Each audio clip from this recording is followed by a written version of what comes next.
Olá, meu amigo, como você está? Tudo tranquilo?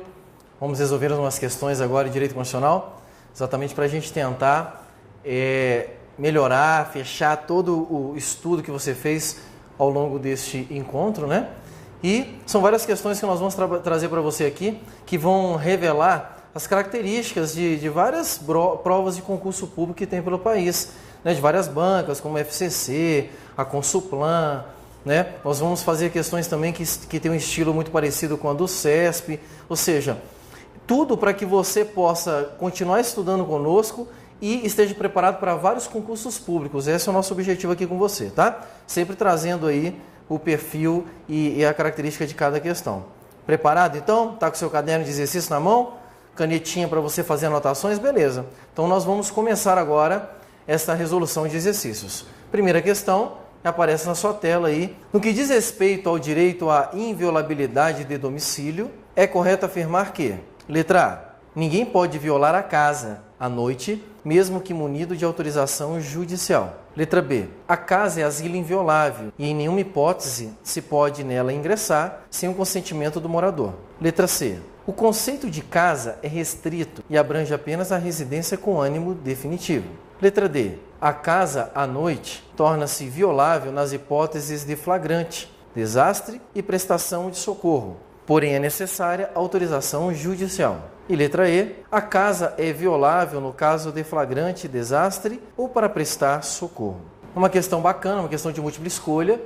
Ela é um tema que está trabalhando apenas o tema da inviolabilidade domiciliar, né? Um tema que nós estudamos quando verificamos dentro dos direitos individuais regras de segurança jurídica. Uma das regras assim, mais trabalhadas em prova, essa regra da inviolabilidade domiciliar. Tá?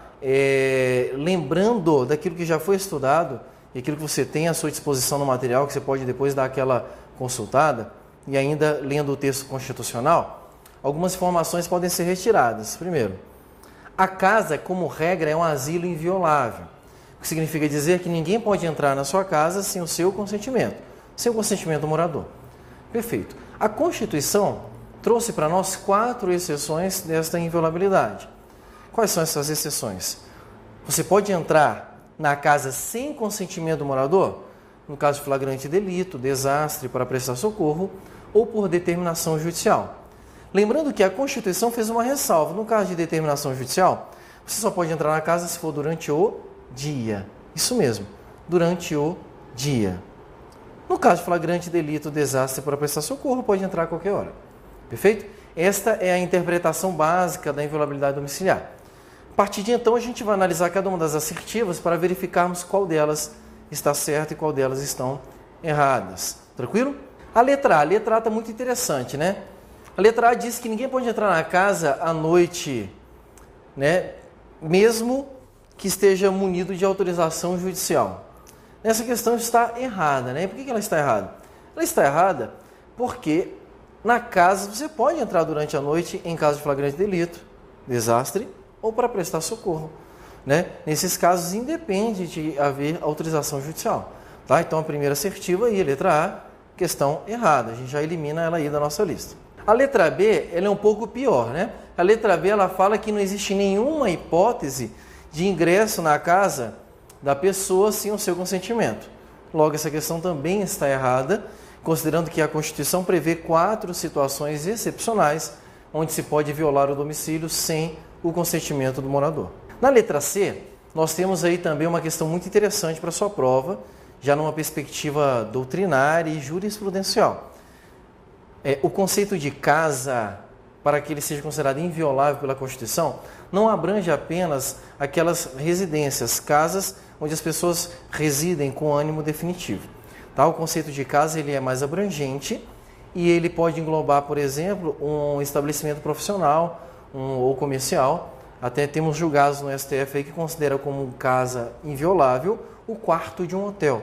Então, o conceito de casa para ser inviolável ele é mais amplo, mais abrangente do que o que está previsto aí nessa assertiva. Letra C também está errada.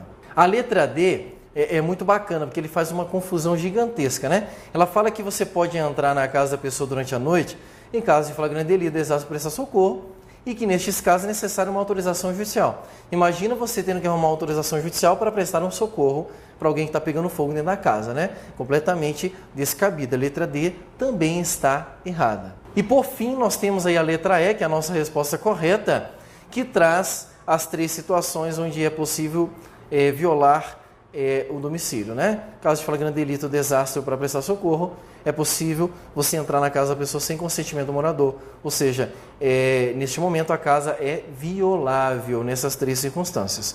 Letra E, resposta correta da nossa questão. Beleza? Viu como é que é bacana essa questão aqui? É uma questão que trouxe um tema apenas e trabalhou só com aquele tema ali específico dentro dos direitos individuais. Tranquilo? Vamos para mais uma? Preparado? Vamos então mais uma questão na sua tela. De acordo com a Constituição Federal, é assegurado nos processos de competência do Tribunal do Júri. Letra A, o processamento dos crimes patrimoniais dolosos. Letra B, o sigilo das votações. Letra C, a divulgação das votações para garantia da plenitude de defesa. Letra D, a soberania da sentença sobre as votações. E letra E, o processamento dos crimes dolosos e culposos contra a vida. Essa é uma questão bem bacana, é uma questão que trabalhei com a figura do Tribunal do Júri, que é uma instituição jurídica vinculada ao Poder Judiciário, que tem algumas atribuições especiais trazidas pela Constituição no julgamento de alguns tipos de crime. E dentro dos direitos e garantias fundamentais, ela aparece como uma garantia de natureza individual, ali, o direito, né, de ser julgado pelo Tribunal do Júri, em algumas hipóteses. E a Constituição traz alguns princípios. Essa questão ela vai tentar trabalhar com esses princípios aqui que rege o Tribunal do Júri. Vamos analisar cada uma das assertivas para verificarmos qual é a resposta correta. A letra A, ele fala que o Tribunal do Júri tem competência para processar os crimes patrimoniais dolosos. Aqui nós temos a primeira questão errada, né, a assertiva errada, considerando que o Tribunal do Júri ele tem uma competência específica e própria para o julgamento de crimes dolosos contra a vida. Então o Tribunal do Júri só julga crimes dolosos contra a vida. A letra A é uma assertiva errada. A letra B fala do sigilo das votações. O sigilo das votações é um dos princípios que rege o Tribunal do Júri. Tá? Então o Tribunal do Júri ele tem essa característica, porque quem julga não é um juiz, e sim um conjunto de pessoas, partícipes da sociedade, cidadãos, que são escolhidos dentre vários membros da sociedade para fazer esse julgamento, né, que são os jurados. Pronto, a Constituição determina que cada julgamento desse seja resguardado pelo sigilo das votações, princípio constitucional que rege o Tribunal do Júri. Essa é a nossa resposta correta da questão. Beleza? Letra B, resposta correta. Vamos ver as outras o que dizem. A letra C, ela se contrapõe à letra B, não é verdade? Porque ela fala que tem que ser feita a divulgação das votações. A letra C está completamente errada por conta do princípio do sigilo das votações que rege o Tribunal do Júri. A letra D também aparece um erro aqui bem tranquilo, ele fala assim que a sentença se sobrepõe à votação, né? Que existe uma superioridade. Está errado, porque a Constituição estabelece como princípio que rege o Tribunal do Júri a soberania dos vereditos, tá? Então a votação emanada pelo jurado, que é o veredito que é dado ali, é soberano. O que os jurados decidirem está decidido. Tranquilo? Então a letra D também está errada. E a letra E é até muito comum em prova, ele fala que o Tribunal do Júri tem competência para processar crimes dolosos e culposos contra a vida. Muito comum essa questão. Em todas as bancas eu já vi essa questão. FCC, já vi na FGV, já vi no CESP, já vi na Consulplan, questão muito debatida, tá? Ela está errada porque você já sabe por quê. Ela está errada porque a competência do Tribunal do Júri é para julgar crimes dolosos contra a vida, apenas crimes dolosos. Daniel, não entendi a diferença entre doloso e culposo. Doloso, em linhas bem simples, bem gerais, é aquele crime que você pratica com vontade de praticar. E crime culposo é aquele crime que você pratica sem querer, querendo, né? Aquele crime que você não tinha intenção de praticar e você acaba praticando ele. Tá, o Tribunal do Júri não se preocupa com crime culposo, só com os crimes dolosos. E tem que ser contra a vida. Tranquilo? Questãozinha bem simples, bem light, para você entender como é que isso aí é perguntado na sua prova, matéria que nós estudamos aqui no nosso curso de Direito Constitucional. Beleza? Vamos para mais uma questão então? Mais uma questão de Direito Constitucional. Na sua tela. No dia 27 de fevereiro de 2008, determinado cidadão foi multado em razão de conduzir veículo utilizando o telefone móvel. No dia 13 de março de 2008, foi editada a lei federal tipificando como crime a mesma conduta. Pretendeu-se, então, aditar o auto de infração lavrado para aplicar ao cidadão a pena prevista para o novo tipo penal. A conduta é de acordo com a Constituição Federal. Letra A. Constitucional, uma vez que observado o princípio da legalidade. Letra B. Constitucional, uma vez que se presta a garantir a segurança da coletividade no trânsito. Letra C. Constitucional, se a atuação da infração de trânsito for posterior à edição da lei, independentemente da data da prática do ato. Letra D. Inconstitucional, porque ofende o princípio da irretroatividade da lei penal. E letra E. Inconstitucional, pois, embora observado o princípio da legalidade, restou violado o princípio da ampla defesa. Essa é uma questão muito bacana, uma questão já de alto nível, porque ela traz um caso concreto, onde exige do candidato uma aplicabilidade prática dos que foi escrito na Constituição Federal dentro desse caso. Tá? Então nós temos o quê? Nós temos uma infração de trânsito cometida num dia, e posterior a essa infração de trânsito é editada uma lei criminalizando aquela infração. Tá? Então temos um ato num dia e posterior ao ato a lei criminalizando aquela conduta. O que ele quer saber é, pode esta lei que foi editada posterior à conduta regular a vida daquele condutor que cometeu a infração de trânsito? Né? Queridos, princípio basilar do direito penal e que está previsto no direito constitucional, pois é lá que está o seu fundamento, dentro do artigo 5º, como garantia individual, exatamente a irretroatividade da lei penal. Então, a regra é, a lei penal não retroage. A lei penal ela não se volta para trás. A lei penal ela só funciona para os fatos que ocorreram após a sua edição, após a sua publicação. Tá? Então, aqui nessa questão, nós temos uma atitude feita pela autoridade de trânsito que fez o seguinte, falou assim, já que saiu uma nova lei, então eu vou corrigir aqui a meu auto de infração para criminalizar a conduta deste motorista. Eu pergunto, a autoridade de trânsito pode fazer isso aqui? É claro que não, ela não pode. A conduta praticada ela é inconstitucional. E por que ela é inconstitucional? Porque ela viola o princípio da irretroatividade da lei penal. Simples. Por isso que a única resposta cabível nessa questão aqui é a letra D de dado. Porque é a letra D de dado que traz essa informação. Veja, eu achei muito bacana a jogada dessa questão aqui. Olha só. Ele coloca 3 assertivas dizendo que é constitucional e depois coloca só 2 dizendo que é inconstitucional. Eu já vi muito aluno, quando vai fazer a prova e ele não sabe da matéria, ele vê assim, deixa eu ver qual que é, que tem mais assertivas aqui, que vai ser uma daquelas ali. Né? É um ponto de referência que o aluno faz. Olha aqui, é uma questão muito parecida com o que já caiu em vários concursos públicos aí, que desmistifica essa informação, não é verdade? É possível que naquela questãozinha isolada esteja a resposta correta, tá? Então, não haja por esse impulso aí, que é um impulso que pode te levar para o desastre da questão, beleza? Mas é uma questão bacana, uma questão bem tranquila. Quem lê o artigo 5º não tem como errar essa questão. Tudo bem? Tudo tranquilo? Vamos então para mais uma questão?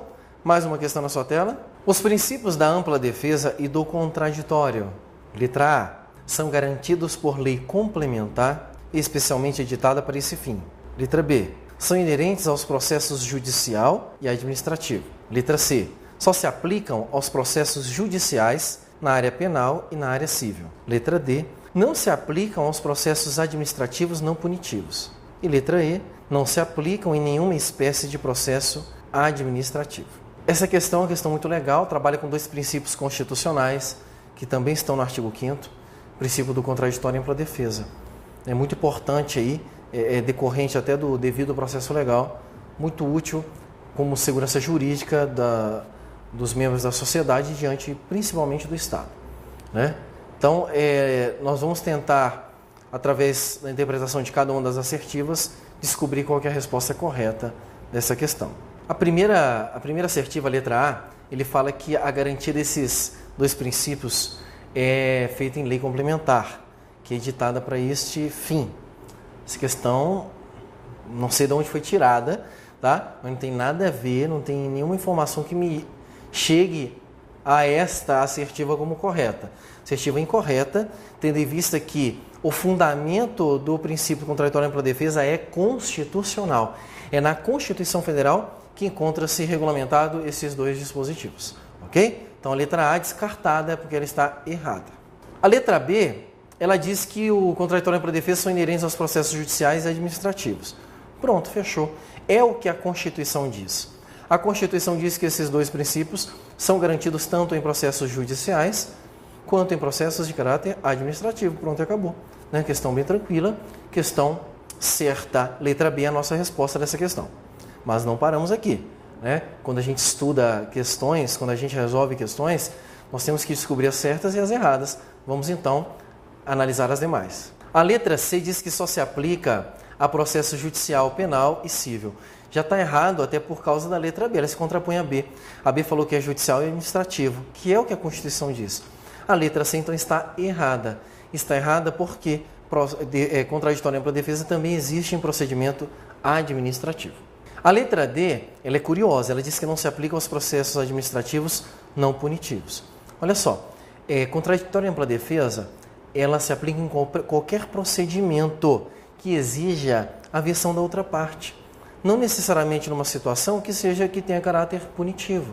Né? Você pode ter, por exemplo, uma investigação de paternidade, por exemplo, que não tem caráter punitivo, apenas um caráter declaratório de reconhecimento de vínculo jurídico de paternidade. Tá? Não tem caráter punitivo.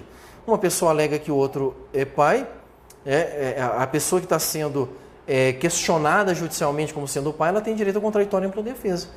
Ela vai ser punida? Não, ela simplesmente vai ser pai. Aí algumas pessoas podem pensar, mas é a mesma coisa, Daniel, não é não, meu filho. A não ser que você tenha feito coisa errada pro lado da cerca, aí vai ser uma punição, não é verdade? E vai uma punição que vai doer no seu bolso o resto da sua vida. Mas a natureza jurídica da investigação paternidade não é punir ninguém, e sim descobrir, constituir uma nova situação jurídica, tá? Então essa questão também está errada. E a letra E, ela já está respondida, porque está dizendo aqui que não se aplica nenhum procedimento administrativo. Está errado. Já respondemos lá em cima com a resposta correta, que contraditório e ampla defesa existe em processo judicial e administrativo. Beleza? Então, uma questãozinha bem bacana, bem light. Copia e cola da Constituição, só que agora a questão foi destrinchada aqui. Né? E trouxe também os detalhes doutrinários. Então, uma questão bacana, que pode dar trabalho para aquele aluno que não estuda. Com o nosso material, tenho certeza que você acerta essa questão. Tudo bem? Vamos para mais uma. É garantia específica do direito à integridade física e mental dos indivíduos a previsão constitucional segundo a qual, letra A, não há crime sem lei anterior que o defina, nem pena sem prévia culminação legal. Letra B, não haverá penas de caráter perpétuo, salvo em caso de guerra declarada nos termos da Constituição. Letra C, constitui crime inafiançável e imprescritível a ação de grupos armados contra a ordem constitucional e o Estado democrático. Letra D. A lei considerará crime inafiançável e insuscetível de graça ou anistia a prática de tortura. Letra E. Nenhuma pena passará da pessoa do condenado, extinguindo-se com sua morte a obrigação de reparar danos e a decretação do perdimento de bens. Questão muito bacana também, veja que ele vincula o tema da questão à integridade física e mental.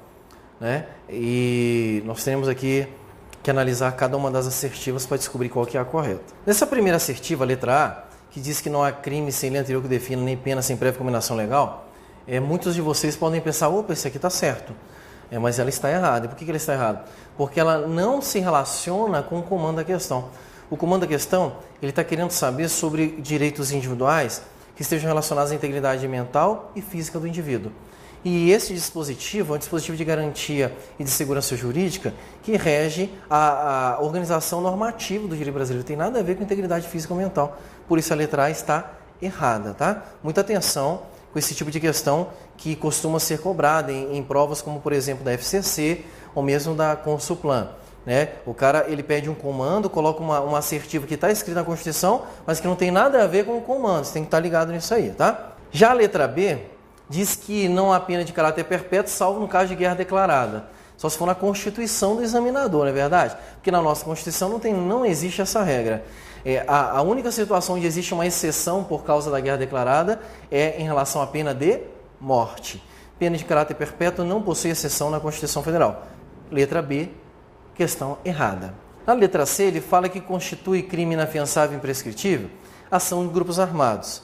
Poxa, que bonito, está escrito na Constituição, mas não tem nada a ver com o comando da nossa questão. O comando da nossa questão, ele está falando de preservação da integridade física e mental do indivíduo.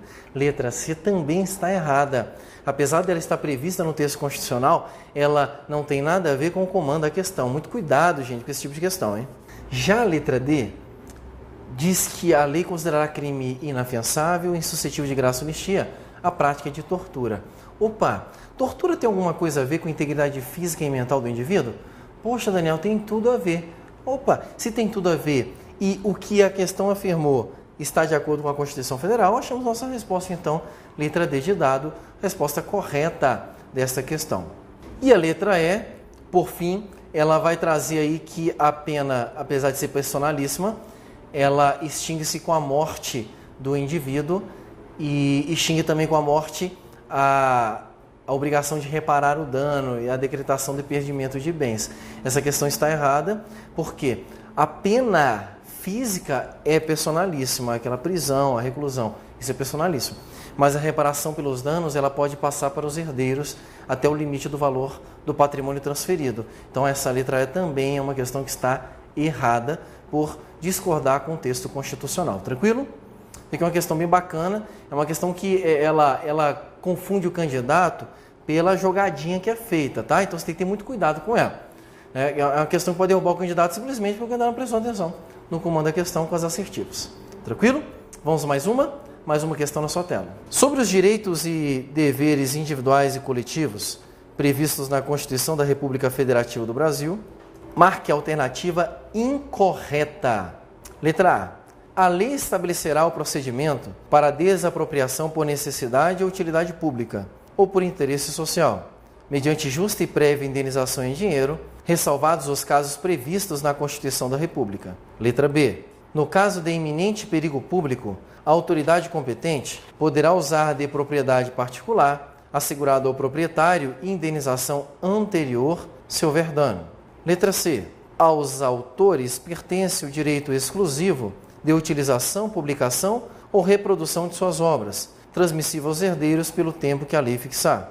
Letra D. É assegurado a todos o acesso à informação e resguardado o sigilo da fonte quando necessário ao exercício profissional. E letra E. A propriedade atenderá à sua função social. Veja que nessa questão aqui, ela quer saber qual que é a alternativa incorreta. Então, muita atenção, tá? Eu mesmo já errei questão como essa em prova, só porque eu não prestei atenção no comando da questão, tá? Então tem que ter cuidado. Se ele quer incorreta, é possível que você vai encontrar várias corretas e apenas uma incorreta, não é verdade? Então não se iluda se a primeira for correta e você já sai marcando, achei a correta. Ele não quer a correta, ele quer a incorreta.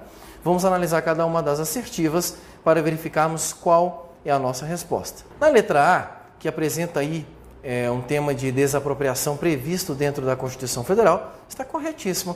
Está de acordo com o que está previsto no artigo 5º da Constituição, onde foi copiada a literalidade do texto constitucional, sem nenhum erro, sem nenhum peguinha. Tranquilo? Letra A está correta. No caso da letra B, a letra B ela tem um equívocozinho ali no final, né? E qual que é o equívoco? Ela fala que a indenização no caso de requisição administrativa, que é o que a questão está trabalhando, a indenização se dará de forma anterior ao dano. Isso aqui está errado, porque a Constituição fala que a indenização no caso de requisição administrativa ocorrerá após o dano e só se houver dano. Tá? Então a letra B está errada, logo é a nossa resposta dessa questão. Letra B é a resposta correta, ok? Vamos ver as demais, só para a gente reproduzir o texto constitucional e memorizá-lo. A letra C, ele vai estar trabalhando aí com direito autoral, onde a Constituição garante esse direito ao autor, né, e permite que ele seja repassado para os seus herdeiros pelo tempo que a lei fixar. Do jeito que está aqui, está do jeitinho que está escrito na Constituição. Letra C está corretíssima. A letra D fala do acesso e do direito à informação, né, onde é possível se resguardar o sigilo da fonte, se isso for necessário ao exercício da profissão, tá? Também está correta, de acordo com o artigo 5º. E a letra E traz previsão expressa do texto constitucional também, que diz que a propriedade deverá atender à sua função social. Bem tranquilo. Logo, a única incorreta é a letra B de bola. Beleza? Questão bem light, bem tranquilo. Vamos para mais uma? A Constituição da República Federativa do Brasil, de 1988, estabelece como crime inafiançável, exceto a prática de racismo, a prática de tortura, crime político, tráfico ilícito de entorpecentes e terrorismo. Talvez você possa estar olhando para mim agora e falando assim, pô Daniel, mas que questão ridícula. Eu sei, é importante trazer questões ridículas para que você veja o que pode cair na sua prova também, não é verdade? Essa questão aqui você tem a obrigação moral de acertá-la, correto? Ele quer saber qual que é a única assertiva aqui que não contém um crime inafiançável. Ora, a única assertiva que não contém um crime inafiançável é a letra C de casa, onde está previsto crime político. Ok? Crime político não está ali no rol do inciso 42, 43, 44 do artigo 5º, que traz vários crimes que são inafiançáveis. Repetindo eles para que você possa memorizá-lo. Quais são os crimes inafiançáveis? Racismo, ação de grupos armados, tráfico, tortura, terrorismo e crimes hediondos. São esses o rol de crimes inafiançáveis previstos no artigo 5º da Constituição. Beleza? Tranquilo, né? Vamos mais uma então? Mais uma questãozinha agora para você. Essa é uma questão onde nós vamos ler uma assertiva e você vai julgar se ela está certa ou errada, ok? Não é de múltipla escolha, agora é uma questão de certo ou errado. Uma fazenda destinada à plantação de maconha pode ser objeto de desapropriação confiscatória, devendo a indenização ao proprietário, nesse caso, ser paga em títulos da dívida agrária. Meu querido, essa questão está certa ou está errada? De fato, se você desapropria uma propriedade porque havia plantação de maconha, a doutrina chama ela de desapropriação confiscatória, está prevista na Constituição. Ok, está certinho. O equívoco dessa questão que torna ela errada é dizer que haverá indenização em títulos da dívida agrária. Opa, se você plantou maconha na sua propriedade, filho, você perde a propriedade e de brinde ganha ação penal. E jamais vai receber indenização por isso, ok? Não recebe indenização porque você cometeu um crime. Tranquilo? Então, a desapropriação confiscatória não é indenizada. Tranquilo? Beleza? Muito tranquila essa questão. É uma questão bacana que une doutrina e texto constitucional.